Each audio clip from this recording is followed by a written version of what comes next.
Marketing head Nikhil Sosale ಬಂಧನವನ್ನ ಪ್ರಶ್ನಿಸಿ ಸಲ್ಲಿಸಲಾಗಿರುವ ಅರ್ಜಿಯ ವಿಚಾರಣೆ ನಾಳೆ ಮಧ್ಯಾಹ್ನ 2:30ಕ್ಕೆ ವಿಚಾರಣೆಯನ್ನ ಮುಂದೂಡಿದೆ ಹೈಕೋರ್ಟ್. ನಾಳೆ ಮಧ್ಯಂತರ ಆದೇಶ ಪ್ರಕಟ ಮಾಡೋ ಸಾಧ್ಯತೆ ಇದೆ. ನ್ಯಾಯಮೂರ್ತಿ ಕೃಷ್ಣಕುಮಾರ್ ಪೀಠದಿಂದ ಮಧ್ಯಂತರ ಆದೇಶ ಹೊರಬೀಳೋ ಸಾಧ್ಯತೆ ಇದೆ.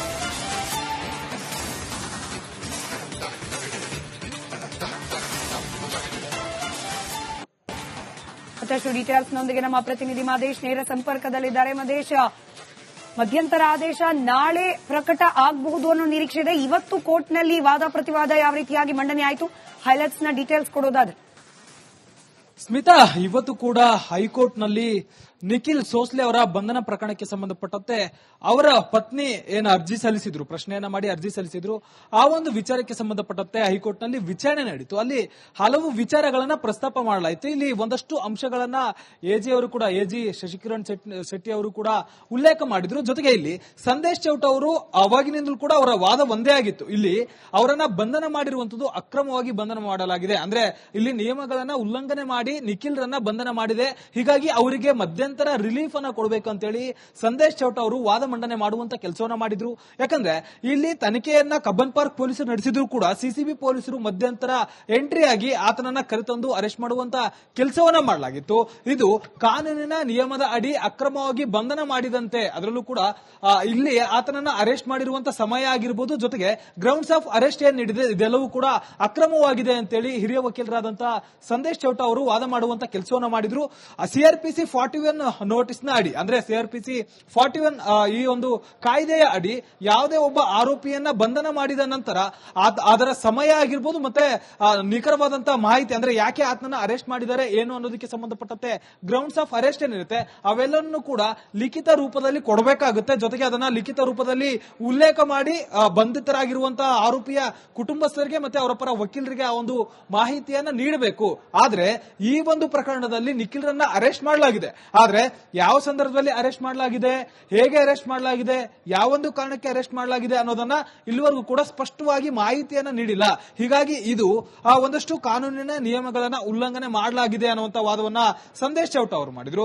ಮತ್ತೊಂದ್ ಕಡೆ ಇಲ್ಲಿ ಸಿಸಿಬಿ ಅವರು ಯಾಕೆ ಬಂಧನ ಮಾಡಿದ್ರು ಅನ್ನೋದಕ್ಕೆ ಸಂಬಂಧಪಟ್ಟಂತೆ ಒಂದಷ್ಟು ಉತ್ತರಗಳನ್ನ ಕೊಟ್ಟ ಎಜಿ ಶಶಿಕಿರಣ್ ಶೆಟ್ಟಿ ಅವರು, ಇಲ್ಲಿ ಸಿಸಿಬಿ ಅಧಿಕಾರಿಗಳು ಇದರಲ್ಲಿ ಅರೆಸ್ಟ್ ಮಾಡಿಲ್ಲ, ಆದ್ರೆ ಅವರನ್ನ ವಶಪಡೆದು ಕರೆತರುವಂತ ಕೆಲಸವನ್ನ ಮಾಡಿದ್ರು. ಯಾಕಂದ್ರೆ ಈ ಒಂದು ಪ್ರಕರಣಕ್ಕೆ ಸಂಬಂಧಪಟ್ಟಂತೆ ಸರ್ಕಾರ ಹಿರಿಯ ಅಧಿಕಾರಿಗಳ ವಿರುದ್ಧ ಕ್ರಮವನ್ನ ಕೈಗೊಂಡಿತ್ತು. ಕಮಿಷನರ್ ಸೇರಿ 5 ಜನ ಅಧಿಕಾರಿಗಳು ಇಲ್ಲಿ ಅಮಾನತಾಗಿದ್ರು. ಆ ಒಂದು ಸಂದರ್ಭದಲ್ಲಿ ಕೇಂದ್ರ ವಿಭಾಗದ ಡಿಸಿಪಿ ಕೂಡ ಅಮಾನತಾಗಿದ್ರು. ಆ ಒಂದು ಸಂದರ್ಭದಲ್ಲಿ ಸಿಸಿಬಿ ಕ್ರೈಮ್ ಡಿಸಿಪಿ ಅವರು ಅವರ ಚಾರ್ಜ್ ಅನ್ನ ತೆಗೆದುಕೊಂಡಂತ ಸಂದರ್ಭದಲ್ಲಿ ಅವರ ಸಿಬ್ಬಂದಿಯಿಂದ ಬಳಸಿಕೊಂಡು ಆರೋಪಿ ರಾತ್ರೋರಾತ್ರಿ ಎಸ್ಕೇಪ್ ಆಗ್ತಿದ್ದಾನೆ ಅನ್ನುವಂತ ಮಾಹಿತಿ ಆಧರಿಸಿ ಸಿಸಿಬಿ ಪೊಲೀಸರು ಆತನ ವಶಪಡೆದಿದ್ರು. ಆದ್ರೆ ಸಿಸಿಬಿ ಪೊಲೀಸರು ಇಲ್ಲಿ ಬಂಧನ ಮಾಡಿಲ್ಲ ಅನ್ನುವಂತ ವಿಚಾರವನ್ನ ಪ್ರಸ್ತಾಪ ಮಾಡಿದ್ರು. ಸದ್ಯಕ್ಕೆ ವಾದ ಮತ್ತೆ ಪ್ರತಿವಾದವನ್ನ ಆಲಿಸಿರುವಂತಹ ಹೈಕೋರ್ಟ್ ವಿಭಾಗೀಯ ಪೀಠ ನಾಳೆಗೆ ಮಧ್ಯಂತರ ಆದೇಶ ನೀಡುವುದಾಗಿ ಆದೇಶವನ್ನ ಕಾಯ್ದಿರಿಸಿದೆ. ಸ್ಮಿತಾ, ಧನ್ಯವಾದ ಮಹೇಶ್ ಮಾಹಿತಿಗಾಗಿ. ಮಾರ್ಕೆಟಿಂಗ್ ಹೆಡ್ ನಿಖಿಲ್ ಸೋಸಲೆ ಬಂಧನವನ್ನ ಪ್ರಶ್ನಿಸಿ ಸಲ್ಲಿಸಲಾಗಿರುವ ಅರ್ಜಿಯ ವಿಚಾರಣೆ ನಾಳೆ ಮಧ್ಯಾಹ್ನ 2:30ಕ್ಕೆ ವಿಚಾರಣೆಯನ್ನ ಮುಂದೂಡಿದೆ ಹೈಕೋರ್ಟ್. ನಾಳೆ ಮಧ್ಯಂತರ ಆದೇಶ ಪ್ರಕಟ ಮಾಡೋ ಸಾಧ್ಯತೆ ಇದೆ. ನ್ಯಾಯಮೂರ್ತಿ ಕೃಷ್ಣಕುಮಾರ್ ಪೀಠದಿಂದ ಮಧ್ಯಂತರ ಆದೇಶ ಹೊರಬೀಳೋ ಸಾಧ್ಯತೆ ಇದೆ.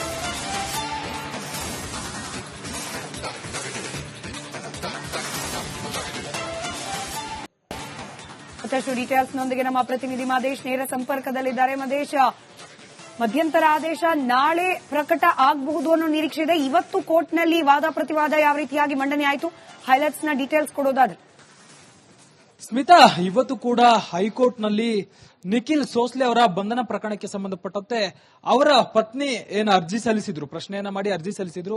ಆ ಒಂದು ವಿಚಾರಕ್ಕೆ ಸಂಬಂಧಪಟ್ಟಂತೆ ಹೈಕೋರ್ಟ್ನಲ್ಲಿ ವಿಚಾರಣೆ ನಡೀತು. ಅಲ್ಲಿ ಹಲವು ವಿಚಾರಗಳನ್ನ ಪ್ರಸ್ತಾಪ ಮಾಡಲಾಯಿತು. ಇಲ್ಲಿ ಒಂದಷ್ಟು ಅಂಶಗಳನ್ನ ಎಜಿ ಶಶಿಕಿರಣ್ ಶೆಟ್ಟಿ ಅವರು ಕೂಡ ಉಲ್ಲೇಖ ಮಾಡಿದ್ರು. ಜೊತೆಗೆ ಇಲ್ಲಿ ಸಂದೇಶ್ ಚೌಟ ಅವರು ಅವಾಗಿನಿಂದಲೂ ಕೂಡ ಅವರ ವಾದ ಒಂದೇ ಆಗಿತ್ತು. ಇಲ್ಲಿ ಅವರನ್ನ ಬಂಧನ ಮಾಡಿರುವಂತದ್ದು ಅಕ್ರಮವಾಗಿ ಬಂಧನ ಮಾಡಲಾಗಿದೆ, ಅಂದ್ರೆ ಇಲ್ಲಿ ನಿಯಮಗಳನ್ನ ಉಲ್ಲಂಘನೆ ಮಾಡಿ ಮಾಡಿ ನಿಖಿಲ್ ರನ್ನ ಬಂಧನ ಮಾಡಿದೆ. ಹೀಗಾಗಿ ಅವರಿಗೆ ಮಧ್ಯಂತರ ರಿಲೀಫ್ ಅನ್ನ ಕೊಡಬೇಕು ಅಂತೇಳಿ ಸಂದೇಶ್ ಚೌಟ ಅವರು ವಾದ ಮಂಡನೆ ಮಾಡುವಂತ ಕೆಲಸವನ್ನ ಮಾಡಿದ್ರು. ಯಾಕಂದ್ರೆ ಇಲ್ಲಿ ತನಿಖೆಯನ್ನ ಕಬ್ಬನ್ ಪಾರ್ಕ್ ಪೊಲೀಸರು ನಡೆಸಿದ್ರು ಕೂಡ ಸಿಸಿಬಿ ಪೊಲೀಸರು ಮಧ್ಯಂತರ ಎಂಟ್ರಿ ಆಗಿ ಆತನನ್ನ ಕರೆತಂದು ಅರೆಸ್ಟ್ ಮಾಡುವಂತ ಕೆಲಸವನ್ನ ಮಾಡಲಾಗಿತ್ತು. ಇದು ಕಾನೂನಿನ ನಿಯಮದ ಅಡಿ ಅಕ್ರಮವಾಗಿ ಬಂಧನ ಮಾಡಿದಂತೆ. ಅದರಲ್ಲೂ ಕೂಡ ಇಲ್ಲಿ ಆತನನ್ನ ಅರೆಸ್ಟ್ ಮಾಡಿರುವಂತ ಸಮಯ ಆಗಿರಬಹುದು, ಜೊತೆಗೆ ಗ್ರೌಂಡ್ಸ್ ಆಫ್ ಅರೆಸ್ಟ್ ಏನ್ ನೀಡಿದೆ ಇದೆಲ್ಲವೂ ಕೂಡ ಅಕ್ರಮವಾಗಿದೆ ಅಂತೇಳಿ ಹಿರಿಯ ವಕೀಲರಾದಂತಹ ಸಂದೇಶ್ ಚೌಟ ಅವರು ವಾದ ಮಾಡುವಂತ ಕೆಲಸವನ್ನ ಮಾಡಿದ್ರು. ಸಿಆರ್ಪಿಸಿ 41 ನೋಟಿಸ್ ನ ಅಡಿ, ಅಂದ್ರೆ ಸಿಆರ್ಪಿಸಿ 41 ಈ ಒಂದು ಕಾಯ್ದೆಯ ಅಡಿ ಯಾವುದೇ ಒಬ್ಬ ಆರೋಪಿಯನ್ನ ಬಂಧನ ಮಾಡಿದ ನಂತರ ಅದರ ಸಮಯ ಆಗಿರ್ಬೋದು ಮತ್ತೆ ನಿಖರವಾದಂತಹ ಮಾಹಿತಿ, ಅಂದ್ರೆ ಯಾಕೆ ಆತನನ್ನ ಅರೆಸ್ಟ್ ಮಾಡಿದ್ದಾರೆ ಏನು ಅನ್ನೋದಕ್ಕೆ ಸಂಬಂಧಪಟ್ಟಂತೆ ಗ್ರೌಂಡ್ಸ್ ಆಫ್ ಅರೆಸ್ಟ್ ಏನಿರುತ್ತೆ ಅವೆಲ್ಲವನ್ನು ಕೂಡ ಲಿಖಿತ ರೂಪದಲ್ಲಿ ಕೊಡಬೇಕಾಗುತ್ತೆ. ಜೊತೆಗೆ ಅದನ್ನ ಲಿಖಿತ ರೂಪದಲ್ಲಿ ಉಲ್ಲೇಖ ಮಾಡಿ ಬಂಧಿತರಾಗಿರುವಂತಹ ಆರೋಪಿಯ ಕುಟುಂಬಸ್ಥರಿಗೆ ಮತ್ತೆ ಅವರ ಪರ ವಕೀಲರಿಗೆ ಆ ಒಂದು ಮಾಹಿತಿಯನ್ನ ನೀಡಬೇಕು. ಆದ್ರೆ ಈ ಒಂದು ಪ್ರಕರಣದಲ್ಲಿ ನಿಖಿಲ್ ರನ್ನ ಅರೆಸ್ಟ್ ಮಾಡಲಾಗಿದೆ. ಆದ್ರೆ ಯಾವ ಸಂದರ್ಭದಲ್ಲಿ ಅರೆಸ್ಟ್ ಮಾಡಲಾಗಿದೆ, ಹೇಗೆ ಅರೆಸ್ಟ್ ಮಾಡಲಾಗಿದೆ, ಯಾವೊಂದು ಕಾರಣಕ್ಕೆ ಅರೆಸ್ಟ್ ಮಾಡಲಾಗಿದೆ ಅನ್ನೋದನ್ನ ಇಲ್ಲಿವರೆಗೂ ಕೂಡ ಸ್ಪಷ್ಟವಾಗಿ ಮಾಹಿತಿಯನ್ನ ನೀಡಿಲ್ಲ. ಹೀಗಾಗಿ ಇದು ಒಂದಷ್ಟು ಕಾನೂನಿನ ನಿಯಮಗಳನ್ನ ಉಲ್ಲಂಘನೆ ಮಾಡಲಾಗಿದೆ ಅನ್ನುವಂತ ವಾದವನ್ನ ಸಂದೇಶ್ ಚೌಟ ಅವರು ಮಾಡಿದ್ರು. ಮತ್ತೊಂದ್ ಕಡೆ ಇಲ್ಲಿ ಸಿಸಿಬಿ ಅವರು ಯಾಕೆ ಬಂಧನ ಮಾಡಿದ್ರು ಅನ್ನೋದಕ್ಕೆ ಸಂಬಂಧಪಟ್ಟಂತೆ ಒಂದಷ್ಟು ಉತ್ತರಗಳನ್ನ ಕೊಟ್ಟ ಎಜಿ ಶಶಿಕಿರಣ್ ಶೆಟ್ಟಿ ಅವರು, ಇಲ್ಲಿ ಸಿಸಿಬಿ ಅಧಿಕಾರಿಗಳು ಇದರಲ್ಲಿ ಅರೆಸ್ಟ್ ಮಾಡಿಲ್ಲ, ಆದ್ರೆ ಅವರನ್ನ ವಶಪಡೆದು ಕರೆತರುವಂತ ಕೆಲಸವನ್ನ ಮಾಡಿದ್ರು. ಯಾಕಂದ್ರೆ ಈ ಒಂದು ಪ್ರಕರಣಕ್ಕೆ ಸಂಬಂಧಪಟ್ಟಂತೆ ಸರ್ಕಾರ ಹಿರಿಯ ಅಧಿಕಾರಿಗಳ ವಿರುದ್ಧ ಕ್ರಮವನ್ನ ಕೈಗೊಂಡಿತ್ತು. ಕಮಿಷನರ್ ಸೇರಿ 5 ಜನ ಅಧಿಕಾರಿಗಳು ಇಲ್ಲಿ ಅಮಾನತಾಗಿದ್ರು. ಆ ಒಂದು ಸಂದರ್ಭದಲ್ಲಿ ಕೇಂದ್ರ ವಿಭಾಗದ ಡಿಸಿಪಿ ಕೂಡ ಅಮಾನತಾಗಿದ್ರು. ಆ ಒಂದು ಸಂದರ್ಭದಲ್ಲಿ ಸಿಸಿಬಿ ಕ್ರೈಮ್ ಡಿಸಿಪಿ ಅವರು ಅವರ ಚಾರ್ಜ್ ಅನ್ನ ತೆಗೆದುಕೊಂಡಂತ ಸಂದರ್ಭದಲ್ಲಿ ಅವರ ಸಿಬ್ಬಂದಿಯಿಂದ ಬಳಸಿಕೊಂಡು ಆರೋಪಿ ರಾತ್ರೋರಾತ್ರಿ ಎಸ್ಕೇಪ್ ಆಗ್ತಿದ್ದಾನೆ ಅನ್ನುವಂತ ಮಾಹಿತಿ ಆಧರಿಸಿ ಸಿಸಿಬಿ ಪೊಲೀಸರು ಆತನ ವಶಪಡೆದಿದ್ರು.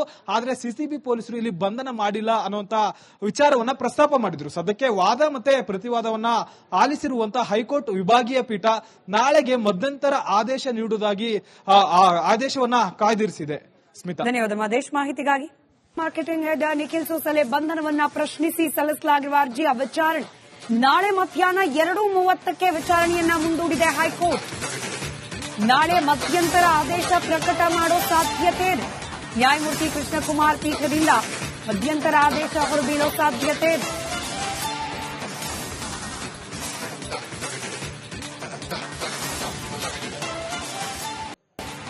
ಮತ್ತಷ್ಟು ಡೀಟೇಲ್ಸ್ನೊಂದಿಗೆ ನಮ್ಮ ಪ್ರತಿನಿಧಿ ಮಹೇಶ್ ನೇರ ಸಂಪರ್ಕದಲ್ಲಿದ್ದಾರೆ. ಮಹೇಶ್, ಮಧ್ಯಂತರ ಆದೇಶ ನಾಳೆ ಪ್ರಕಟ ಆಗಬಹುದು ಅನ್ನೋ ನಿರೀಕ್ಷೆ ಇದೆ. ಇವತ್ತು ಕೋರ್ಟ್ನಲ್ಲಿ ವಾದ ಪ್ರತಿವಾದ ಯಾವ ರೀತಿಯಾಗಿ ಮಂಡನೆ ಆಯಿತು, ಹೈಲೈಟ್ಸ್ ನ ಡೀಟೇಲ್ಸ್ ಕೊಡೋದಾದ್ರೆ.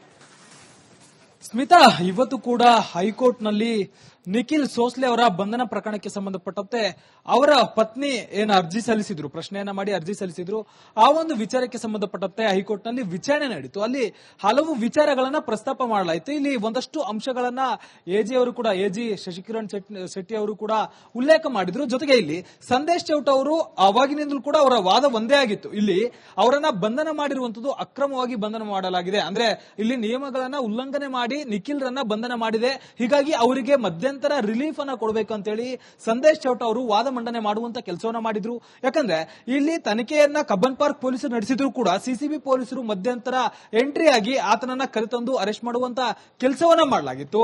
ಇದು ಕಾನೂನಿನ ನಿಯಮದ ಅಡಿ ಅಕ್ರಮವಾಗಿ ಬಂಧನ ಮಾಡಿದಂತೆ. ಅದರಲ್ಲೂ ಕೂಡ ಇಲ್ಲಿ ಆತನನ್ನ ಅರೆಸ್ಟ್ ಮಾಡಿರುವಂತ ಸಮಯ ಆಗಿರಬಹುದು, ಜೊತೆಗೆ ಗ್ರೌಂಡ್ಸ್ ಆಫ್ ಅರೆಸ್ಟ್ ಏನ್ ನೀಡಿದೆ ಇದೆಲ್ಲವೂ ಕೂಡ ಅಕ್ರಮವಾಗಿದೆ ಅಂತೇಳಿ ಹಿರಿಯ ವಕೀಲರಾದಂತಹ ಸಂದೇಶ್ ಚೌಟ ಅವರು ವಾದ ಮಾಡುವಂತ ಕೆಲಸವನ್ನ ಮಾಡಿದ್ರು.